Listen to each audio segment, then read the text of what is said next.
रात का समय था, आसमान में बादल गरज रहे थे और सड़कें सुनसान थीं।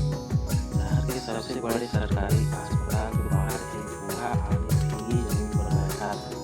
उसकी आंखें अस्पताल के गेट पर टिकी थी, मानो किसी अपने की झलक का इंतजार कर रही हो।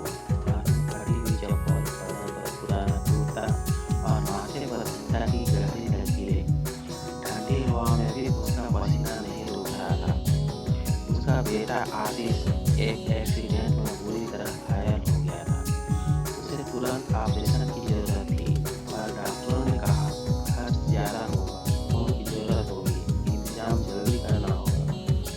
रामनाथ जो खुद अपनी दवा के लिए दूसरों की तरफ देखता था, अब बेटी की जान के लिए खुद को बेचने को तैयार था। कुछ वक्त पहले वही आशीष जो बचपन में अपने बाप से लिपट कर सोता था, वही आशीष जिसने बड़े होते ही बाप की गरीबी पर शर्म महसूस की थी, एक दिन गुस्से में बोला था, आपने क्या किया जिंदगी में? ना पैसा कमाया, ना नाम। मैं जब बड़ा बनूंगा तो किसी से झुक कर नहीं मिलूंगा। और फिर वो शहर चला गया। नौकरी मिली, पैसा आया, रिश्तेदारों के बीच रुतबा बना, लेकिन उस रुतबे की भी एक कीमत थी, अपने पिता को भूल जाना। रामनाथ हर त्योहार में आशीष का इंतजार करता, हर बार सोचता इस बार जरूर आएगा।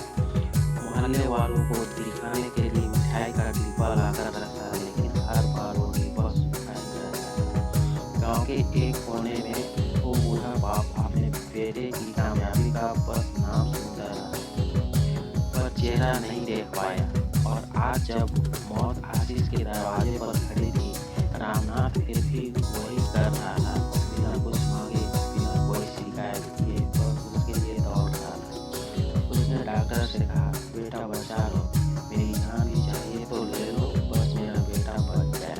और डॉक्टर ने खून लेकर ऑपरेशन शुरू करवा दिया। कई घंटों बाद जब आशीष को होश आया तो उसने सबसे पहले पूछा, मेरे लिए कौन आया है?